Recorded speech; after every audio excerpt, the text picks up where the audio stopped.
నమస్కారం క్యూకే వార్తలకు స్వాగతం. ముందుగా వార్తల్లోని ముఖ్యాంశాలు. భూభారతి స్కామ్ పై కఠిన చర్యలు తీసుకుంటామన్న మంత్రి ప్రకటన. అవినీతి కేసులో మీ సేవ నిర్వాహకులను అరెస్టు చేసినట్టు వెల్లడి. అక్రమంగా సంపాదించిన డబ్బు రికవరీ చేస్తామని హెచ్చరిక. పారదర్శకంగా విచారణ కొనసాగుతుందని మంత్రి పొంగులటి స్పష్టం. విశాఖ స్టీల్ ప్లాంట్ పై కేంద్రాన్ని నిలదీసిన షర్మిల. ప్రైవేట్ కంపెనీలకు రాయితీలు స్టీల్ ప్లాంట్ కు ఎందుకని ప్రశ్న. ప్లాంట్ పరిరక్షణపై కేంద్రం తక్షణ చర్యలు తీసుకోవాలని డిమాండ్. కార్మికుల భవిష్యత్తుపై ఆందోళన వ్యక్తం చేసిన షర్మిల.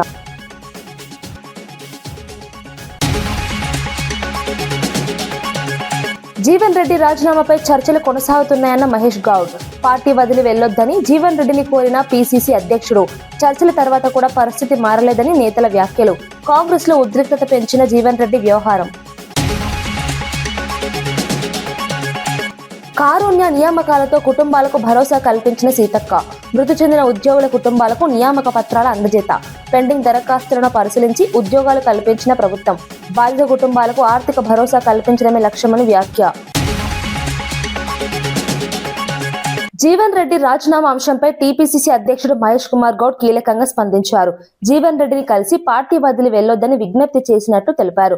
2023 ఎన్నికల తర్వాత జరిగిన పరిణామాలతో ఇబ్బందులు ఎదురయ్యాయని జీవన్ రెడ్డి వెల్లడించినట్లు చెప్పారు.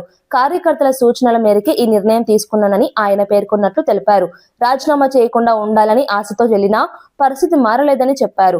సమావేశం అనంతరం జీవన్ రెడ్డి బయటకు వచ్చి రేపటి సమావేశం యథావిధిగా జరుగుతుందని ప్రకటించారు. ఈ పరిణామం కాంగ్రెస్ లో ఉద్రిక్తతను పెంచింది. నేతల మధ్య చర్చలు కొనసాగుతున్నాయి. పరిస్థితి ఎలా మారుతుందో ఆసక్తి నెలకొంది.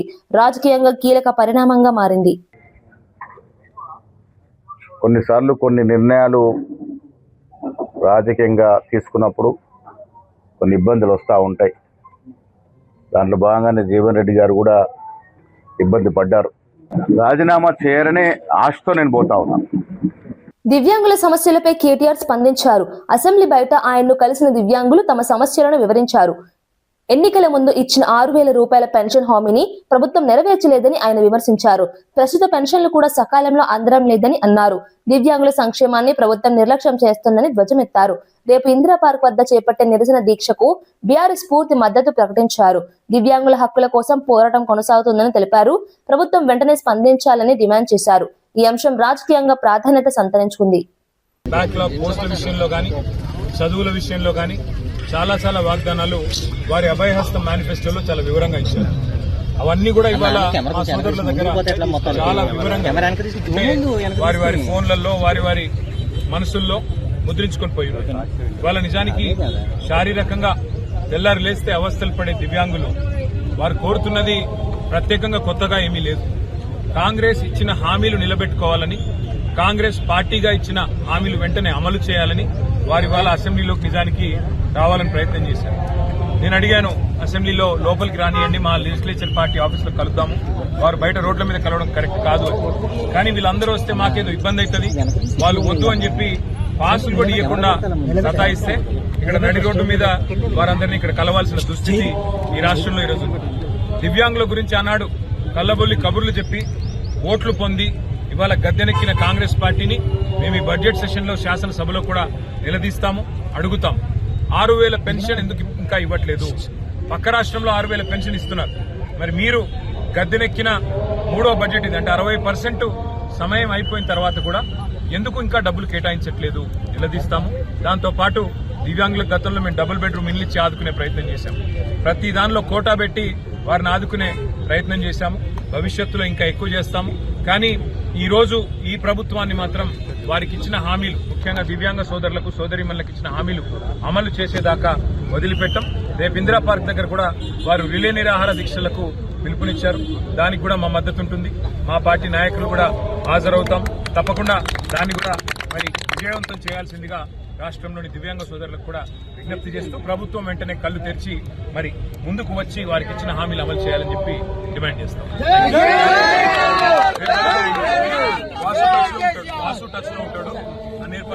విశాఖ స్టీల్ ప్లాంట్ అంశంపై ఏపీ కాంగ్రెస్ అధ్యక్షురాలు వైఎస్ షర్మిల తీవ్రంగా స్పందించారు. ప్రైవేట్ కంపెనీలకు ఇచ్చే రాయితీలు స్టీల్ ప్లాంట్ కు ఎందుకు ఇవ్వడం లేదని ప్రశ్నించారు. మిత్తల్ కంపెనీపై చూపుతున్న ప్రేమలో కొంతైనా రాష్ట్రానికి కీలకమైన స్టీల్ ప్లాంట్ పై చూపాలని డిమాండ్ చేశారు. సొంత గనులు కేటాయించకుండా సైల్లో విలీనం చేయకుండా కేంద్రం, రాష్ట్ర ప్రభుత్వాలు అన్యాయం చేస్తున్నాయని ఆరోపించారు. ప్లాంట్ను కాపాడేందుకు తక్షణ చర్యలు తీసుకోవాలని కోరారు. కార్మికుల భవిష్యత్తు దృష్ట్యా ప్రభుత్వం స్పందించాలని సూచించారు. ఈ అంశం రాజకీయంగా చర్చనీయాంశమైంది. స్టీల్ ప్లాంట్ పరిరక్షణపై ఉద్యమాలు మళ్లీ ఊపందుకునే అవకాశం ఉంది. స్టీల్ కి సవతి తల్లి ప్రేమ ఎందుకు అని అడుగుతున్నాం. ఈ రోజు వరకు కూడా విశాఖపట్నం స్టీల్ ని ప్రైవేటైజ్ చెయ్యబోము అని ఆన్ పేపర్ ఇచ్చిన దాఖలాలు లేవు. ఇప్పుడు విశాఖపట్నం స్టీల్స్ కి ఐఎన్ఓర్ సప్లై చేస్తునిందో అదే బయలడిల్లా నుంచి కొత్త ప్లాంట్ కి క్యాప్టివ్ మైన్స్ ఇచ్చారు తప్పితే విశాఖపట్నం స్టీల్ కి ఇవ్వాలి అన్న ఆలోచన మీకు ఎందుకు రాలేదని అడుగుతున్నాం. ఇవ్వాల్సిన ప్రోత్సాహాలలో ఒక్కటి కూడా ఇవ్వలేదు. సెయిల్లో విలీనం చేయరు, దేంట్లోనూ రాయితీలు ఇయ్యరు. బీజేపీ అయినా రాష్ట్ర ప్రభుత్వం అయినా కూటమి సర్కారు సమాధానం చెప్పాల్సిన అవసరం ఉంది. కొత్త వాహనాల కొనుగోలుపై ట్యాక్స్ కన్సెషన్లు కల్పిస్తున్నామని వివరించారు. హైదరాబాద్ లో పెట్రోల్, డీజిల్ ఆటోలను ఈవీలుగా మార్చేందుకు ప్రభుత్వం ముందుకు వచ్చిందన్నారు. ఇందుకోసం 200 కోట్ల రూపాయలు కేటాయించినట్లు తెలిపారు. ప్రభుత్వ ఉద్యోగులకు ఈవీ వాహనాలపై 15 నుంచి 20% డిస్కౌంట్ ఇస్తామని చెప్పారు. పర్యావరణ పరిరక్షణ లక్ష్యంగా ఈ చర్యలు చేపడుతున్నామని పేర్కొన్నారు. ప్రజలు ఈ మార్పులను స్వాగతించాలని సూచించారు. 48.98 లక్షల వాహనాలు ఉన్నాయి. టీహెచ్ఎస్సీ పరిధిలో 15 సంవత్సరాలు పైబడిన 21.75 లక్షల వాహనాలు ఉన్నాయి. ఎవరైనా అర్హత కలిగిన వాళ్ళు ట్రాన్స్పరెంట్ గా అందులో ఉన్న నామ్స్ ప్రకారం అప్లై చేసుకుంటే ఇంకా స్క్రాప్ ఆ యూనిట్స్ ను ఇవ్వడానికి మా రవాణా శాఖ సిద్ధంగా ఉందనే మాట కూడా నేను ఈ సందర్భంగా మనవి చేస్తా ఉన్నా. అన్ని ఈవీలు కొనుగోవడంతో పాటుగా దానికి అందుబాటులో ఉండే విధంగా ఛార్జింగ్ స్టేషన్స్ కూడా డెవలప్మెంట్ చేసే విధంగా ప్రయత్నం చేస్తున్నాం. అధ్యక్ష, హైదరాబాద్ లో ఉన్నటువంటి అన్ని పెట్రోల్, డీజిల్ ఆటోలన్నింటినీ ప్రభుత్వ ఖర్చుతోటి రెట్రోఫిట్ చేసి హైదరాబాద్ క్యూర్ ఏరియా లోపల ఒక్క ఆటో కూడా డీజిల్, పెట్రోల్ లేకుండా ప్రభుత్వం నిర్ణయం తీసుకుంది. దాని కొరకు బడ్జెట్ అప్పులు కూడా 200 కోట్లు కేటాయించడం జరిగింది. ఉన్న వాహనాలు కొంత దూరం లాంగ్ జర్నీ వస్తే ఫర్ లోకల్ ఎక్కువ పెట్రోల్, డీజిల్ కన్జంప్షన్ వస్తుందని ఈవీ వెహికల్స్ కొని అందరికి కూడా ప్రభుత్వం తరఫున ఎమ్మెల్యేల వాళ్లకు లోన్కు సంబంధించినటువంటి ఇష్యూలో కూడా మరి పాజిటివ్ గా ఉంది అనేటువంటి మాట కూడా ఈ సందర్భంగా మనం చేస్తూ మరొక్కసారి మీ వాహనాలు కూడా ఈవీ వాహనాలుగా వాడండి. వనపర్తి అభివృద్ధిపై ఎమ్మెల్యే తూడి మేఘారెడ్డి అసెంబ్లీలో పలు అంశాలను ప్రస్తావించారు. నియోజకవర్గ అభివృద్ధి తన ప్రధాన లక్ష్యమని తెలిపారు. రహదారి అభివృద్ధికి 400 కోట్లతో టెండర్లు పిలిచినందుకు కృతజ్ఞతలు తెలిపారు. వనపర్తి, గోపాల్పేట్, బిజినపల్లి, కొత్తకోట ప్రాంతాల్లో రోడ్ల అభివృద్ధిపై దృష్టి సారించాలని కోరారు. పట్టణ శివార్లలో డ్రైనేజీ నిర్మాణానికి నిధులు మంజూరు చేయాలని విజ్ఞప్తి చేశారు. పెబ్బేరు మున్సిపాలిటీ అభివృద్ధికి ప్రత్యేక నిధులు కోరారు. వనపర్తి నుంచి పెబ్బేరు వరకు రహదారిని 4 లేన్లుగా మార్చాలని ప్రతిపాదించారు. ప్రజలకు మెరుగైన సౌకర్యాలు అందించడమే లక్ష్యమని తెలిపారు. అభివృద్ధి పనులు వేగవంతం చేయాలని కోరారు. వనపర్తి మున్సిపాలిటీ అవుట్స్కట్స్ ఆ గ్రామాలకు మున్సిపాలిటీకి మధ్యలో ఉన్న బౌండరీ వరకు కొంచెం రోడ్ వైండింగ్ లో మనము ఆ డ్రైన్స్ కట్టి ఆ రోడ్స్ కోసం పెండింగ్ ఉంది. దాన్ని ఒక 25 కోట్లు, దాంతోపాటు పెబ్బేరు మున్సిపాలిటీకి సంబంధించిన ఒక 5 కోట్లు అయితే అది కూడా కంప్లీట్ అవుతుంది. ఆల్రెడీ ప్రపోజల్స్ గౌరవ మంత్రి గారికి ఇచ్చున్నాం. అది కన్సిడర్ చేయాల్సిందిగా రిక్వెస్ట్ చేసుకుంటూ ఇంకొక ముఖ్యమైన వనపర్తి మున్సిపాలిటీ, పెబ్బేరు మున్సిపాలిటీకి సంబంధించి 20 కిలోమీటర్లు ఉంటుంది. గౌరవ అధికారులకు ఇన్స్ట్రక్షన్స్ ఇచ్చి 2 మున్సిపాలిటీ మధ్యలో ఆ కర్నూలు హైవేకు లింక్ అవుతుంది కాబట్టి చాలా హెవీ ట్రాఫిక్ ఉంటుంది. సో అది దృష్టిలో పెట్టుకొని ఆ 4 లైన్స్ చేయాలని, దాంతోపాటు వనపర్తిలో ఎస్సీ ఆఫీస్ ఉంది, దానికి సొంత భవనం లేదు, అది కూడా కొంచెం కన్సిడర్ చేయాలని గౌరవ మంత్రి గారికి ప్రత్యేకంగా ధన్యవాదాలు. గాయని మంగ్లీపై సోషల్ మీడియాలో వస్తున్న ఆరోపణలను ఆమె తరపు న్యాయవాది ఖండించారు. సోమాజిగూడలో మీడియా సమావేశం నిర్వహించి ఈ విషయాన్ని వెల్లడించారు. మంగ్లీపై వస్తున్న ఆరోపణలు పూర్తిగా అవాస్తవమని స్పష్టం చేశారు. ఉద్దేశపూర్వకంగా తప్పుడు ప్రచారం చేస్తున్నారని ఆరోపించారు. ఆమె ప్రతిష్టను దెబ్బతీసే ప్రయత్నం జరుగుతోందని పేర్కొన్నారు. ఈ విషయంపై చట్టపరమైన చర్యలు తీసుకుంటామని హెచ్చరించారు. సోషల్ మీడియా వేదికగా బాధ్యతగా వ్యవహరించాలని సూచించారు. నిజాలు త్వరలో బయటకు వస్తాయని తెలిపారు. ఈ అంశం సోషల్ మీడియాలో చర్చకు దారితీసింది. అభిమానులు మంగ్లీకి మద్దతు తెలుపుతున్నారు. దాంట్లో నిజాలు ఎంత ఉన్నాయి, అది ఎంతవరకు నిజం అనేది మనందరం గమనించుకుంటే బాగుంటుంది అనేది నా ఉద్దేశం. ఎందుకంటే రెగ్యులర్ గా నేను కూడా మీడియా సమావేశాల్లో పాల్గొంటూ ఉంటా, జనరల్ గా నేను కూడా మీడియా సమావేశాల్లో పాల్గొంటూ ఉంటా. నాకు కూడా చాలా మంది మీడియా మిత్రులు ఉన్నారు, చాలా మంది ఛానల్స్ అన్ని తెలుసు. కాబట్టి ఎవరిదైనా ఒక వ్యక్తి మీద మనం ఒక వార్త వేసే ముందు దాంట్లో నిజాలు ఎంత, అది నిజమా కాదా అది అనేది మనం ఒకసారి వెరిఫై చేసుకొని వేసుకుంటే మంచిది అనేది నా అభిప్రాయం. ఇప్పుడు కూడా ప్రధానంగా ఇప్పుడు ఈ విషయానికి వచ్చినప్పుడు నేను చెప్పేది ఏంటంటే మంగ్లీ గారికి అసలు ఈ ఇష్యూకి ఏ రకమైన సంబంధం లేదు. ఏదైతే ఇప్పుడు ఒక వార్త సర్క్యులేట్ అవుతుందో 150 కోట్ల స్కామ్ అని కానీ, లేకపోతే మంగ్లీ గారి ఇంట్లో నోట్ల కట్టలు అని చెప్పేసి ఏదైతే ఒక న్యూస్ వైరల్ అవుతుందో దానికి మంగ్లీ గారికి అసలు ఏ విధమైన సంబంధం, ఏ రకంగా కూడా ప్రత్యక్షంగా కానీ పరోక్షంగా కానీ ఏ రకమైన సంబంధం లేదు. అది నేను ప్రధానంగా చెప్పదలుచుకున్నది. సో దాంట్లో ఇప్పుడు ఏదైతే ఈ నోట్ల కట్టలు అనేది ఒక వీడియో రిలీజ్ చేసిందో అది అసలు వాళ్ళ ఇల్లు కాదు, అసలు ఆమెకి ఏ రకమైన సంబంధం లేదు. ఒక ఎదుగుతున్న ఆడపిల్ల, మనకు అందరికి తెలిసిన అమ్మాయి, పాటలలో మంచి పేరు పొందిన అమ్మాయి మీద ఫాల్స్ న్యూస్ స్ప్రెడ్ చేయటము, ఆమెను డిఫమేషన్ చేయటము, మానసికంగా కుంగదీయటము, ఇటువంటివన్నీ మనం టార్గెట్ పెట్టుకొని చేస్తున్నదే తప్ప ఖచ్చితంగా ఏ రకమైన సంబంధం ఆమెకు లేదనేది మాత్రం ఖచ్చితంగా నేను చెప్పదలుచుకున్నా ఆమె తరపున. అవును, నేను మంగ్లీ గారి తరపున, నాకు మంగ్లీ గారు చెప్పారు వెళ్ళి ఆమెకి నేను అడ్వకేట్ కింద ఉన్నాను, ప్లస్ ఆమెకు సంబంధించిన విషయం చెప్పమని నాకు క్లియర్గా చెప్పారు కాబట్టి దాని మీద ఈ ప్రెస్ మీట్ పెట్టడం జరిగింది. ఓకే, ఇప్పుడు ఏదన్నా ఎక్కడన్నా సరే యాదాద్రి భువనగిరి జిల్లాలో భూభారతి స్కామ్ జరిగినట్లు మంత్రి పొంగులేటి శ్రీనివాస్ రెడ్డి తెలిపారు. అసెంబ్లీలో ఈ విషయాన్ని స్పష్టం చేస్తూ ఇప్పటికీ కమిటీ ఏర్పాటు చేసినట్లు చెప్పారు. ఈ అవినీతి వ్యవహారంలో పాల్గొన్న మీ సేవ నిర్వాహకులను అరెస్టు చేసినట్లు వెల్లడించారు. అధికారులు ఎవరైనా తప్పు చేసినా వదిలిపెట్టమని హెచ్చరించారు. అవినీతి ద్వారా సంపాదించిన డబ్బులు తిరిగి రికవరీ చేస్తున్నామని తెలిపారు. పారదర్శకంగా విచారణ కొనసాగుతుందని చెప్పారు. ప్రజలకు న్యాయం చేయడమే ప్రభుత్వ లక్ష్యమని పేర్కొన్నారు. ఈ వ్యవహారం రాష్ట్రంలో చర్చనీయాంశమైంది. మరిన్ని అరెస్టులు జరిగే అవకాశం ఉందని సంకేతాలు ఇచ్చారు. అధ్యక్ష, ఎవరైతే తప్పు చేశారో ఆ తప్పు చేసిన వారు మీ సేవ ద్వారా అధికారులు అన్నది ఇప్పటికే ఒక ఉన్నత స్థాయి కమిటీ చేశాం. ఆల్రెడీ ఫస్ట్ ప్రైమరీ రిపోర్ట్ వచ్చింది, ఫైనల్ రిపోర్ట్ కూడా షార్ట్లీ రాబోతుంది అధ్యక్ష. తప్పు ఎవరైతే చేశారో ఆల్రెడీ దానికి సంబంధించి మీ సేవకు సంబంధించిన వాళ్ళని ఇప్పటికే 4 5 అరెస్ట్ చేయడం జరిగింది. అధికారులు తప్పు చేసింది రుజువు కావడంతోనే అధికారులు ఎంత పెద్దవారైనా, అది CCLIలో ఉన్నా MRO ఆఫీసులున్నా, ప్రభుత్వం అటువంటి వారిని ఉపేక్షించదు.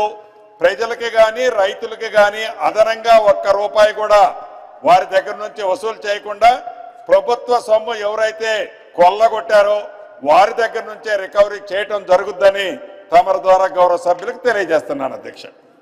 ఓకే.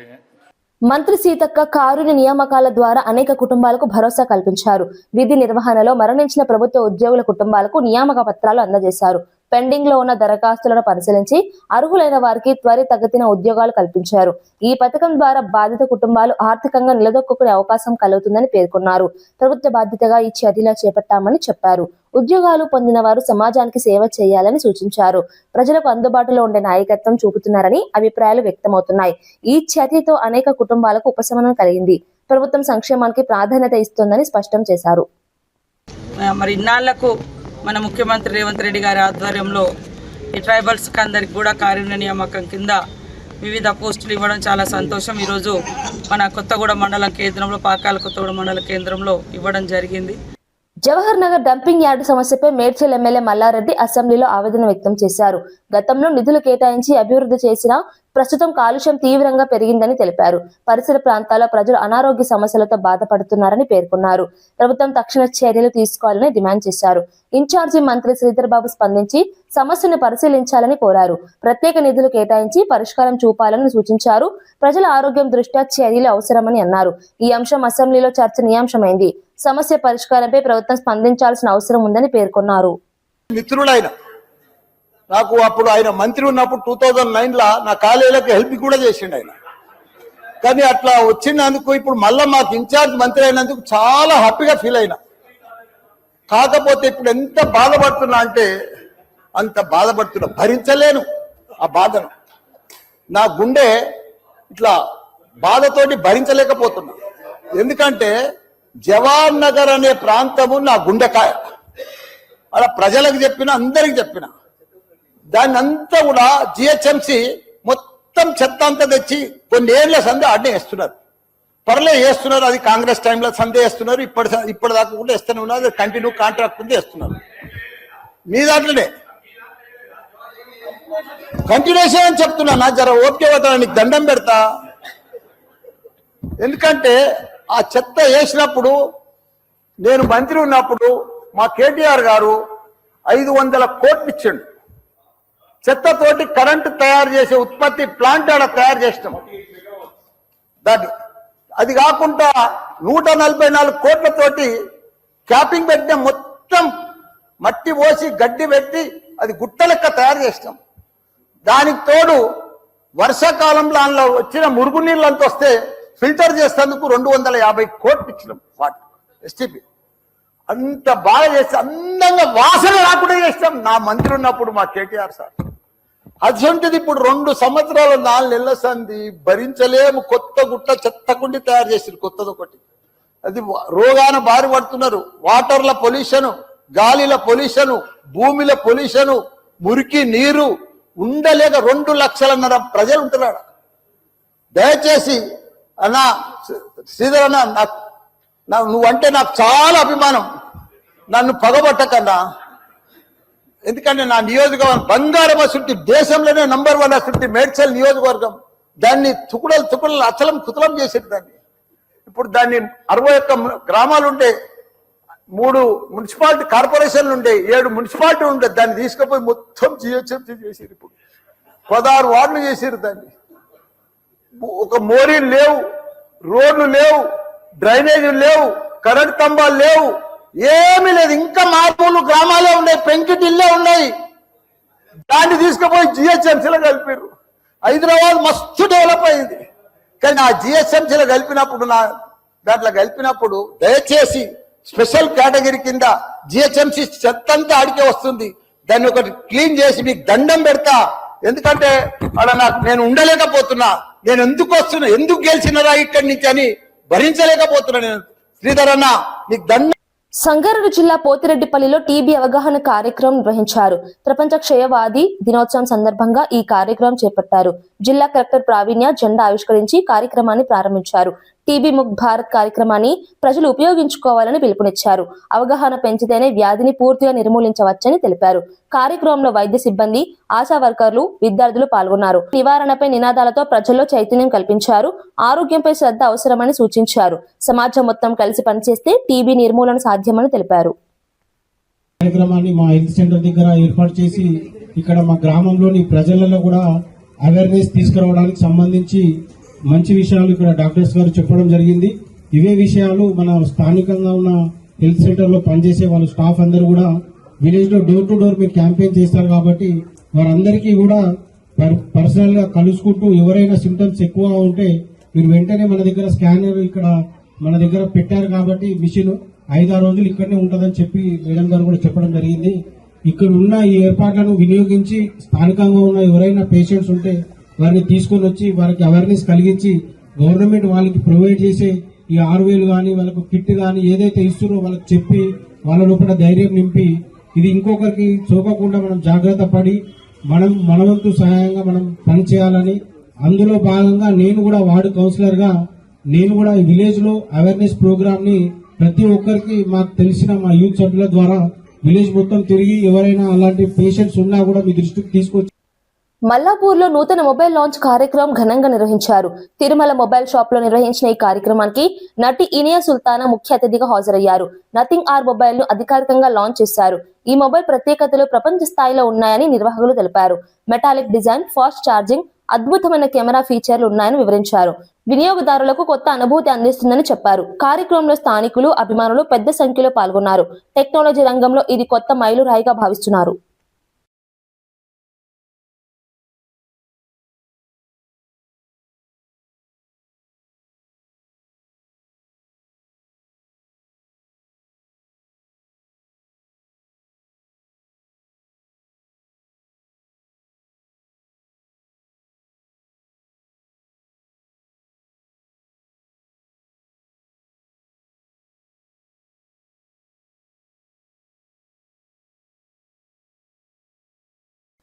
కాంగ్రెస్ సీనియర్ నేత జీవన్ రెడ్డి చర్చల తర్వాత కూడా సమస్య పరిష్కారం కాలేదని తెలిపారు. పిసిసి అధ్యక్షుడు మహేష్ కుమార్ గౌడ్, ఏఐసిసి కార్యదర్శి సచిన్ సావంత్, విప్ ఆది శ్రీనివాస్ తో సమావేశం అనంతరం మీడియాతో మాట్లాడారు. పరిస్థితి క్లిష్టంగా మారిందని పేర్కొన్నారు. పార్టీ మారడం సులభ నిర్ణయం కాదని అన్నారు. అయినప్పటికీ పరిస్థితుల వల్ల ఈ నిర్ణయం తీసుకోవాల్సి వచ్చిందని తెలిపారు. పార్టీలో జరుగుతున్న పరిణామాలు తనను తీవ్రంగా ప్రభావితం చేశాయని చెప్పారు. భవిష్యత్తు నిర్ణయంపై త్వరలో స్పష్టత ఇస్తానని సూచించారు. ఈ పరిణామం కాంగ్రెస్ లో కలకలం రేపుతోంది. తదుపరి పరిణామాలపై ఆసక్తి నెలకొంది. కొనసాగడానికి కొరకు ఏదైతుందో మరి వారి అభిప్రాయం చెప్పి కొంత నన్ను సంయమనం పాటించడానికి వచ్చి ఉండొచ్చు. అసలు సమస్యకు పరిష్కారం అనేది వాళ్ళ దగ్గర లేదు, నా దగ్గర. ఏది ఉన్నా కానీ మనిషికి కావాల్సింది రాజకీయ ప్రజాజీవితంలో గౌరవం కావాలి. ఆ గౌరవం పొందలేనప్పుడు ఎవరం కూడా ఏదైతుందో ప్రజా జీవితంలో కొనసాగడం అనేది సాధ్యం కాదు. నా గౌరవం నిలబెట్టడానికి, నా తోడు నిలవడానికి ఏదైతుందో, నా సహచరులు ఏదైతుందో ముందుకు వస్తున్న అందరికి నేను కృతజ్ఞునిగా ఉంటా. రేపు 10 గంటలకు అనుకుంటున్నాం బండారు గార్డెన్ లో అందరం కూడా కలిసికట్టుగా నా నిర్ణయాన్ని నేను ప్రకటించబోతున్నా. ఈ 4 దేశాల మీద అందించినటువంటి ఒక సహకారాలు కలిసి ప్రయాణం ఏదైతుందో కొనసాగాలి, దానికి తోడు మీరు నిలవాలని చెప్పని నేను మనస్ఫూర్తిగా కోరుకుంటున్నా. భూభారతి స్కామ్ పై కఠిన చర్యలు తీసుకుంటామన్న మంత్రి ప్రకటన. అవినీతి కేసులో మీ సేవ నిర్వాహకులను అరెస్టు చేసినట్టు వెల్లడి. అక్రమంగా సంపాదించిన డబ్బు రికవరీ చేస్తామని హెచ్చరిక. పారదర్శకంగా విచారణ కొనసాగుతుందని మంత్రి పొంగులటి స్పష్టం. విశాఖ స్టీల్ ప్లాంట్ పై కేంద్రాన్ని నిలదీసిన షర్మిల. ప్రైవేట్ కంపెనీలకు రాయితీలు స్టీల్ ప్లాంట్ కు ఎందుకని ప్రశ్న. ప్లాంట్ పరిరక్షణపై కేంద్రం తక్షణ చర్యలు తీసుకోవాలని డిమాండ్. కార్మికుల భవిష్యత్తుపై ఆందోళన వ్యక్తం చేసిన షర్మిల.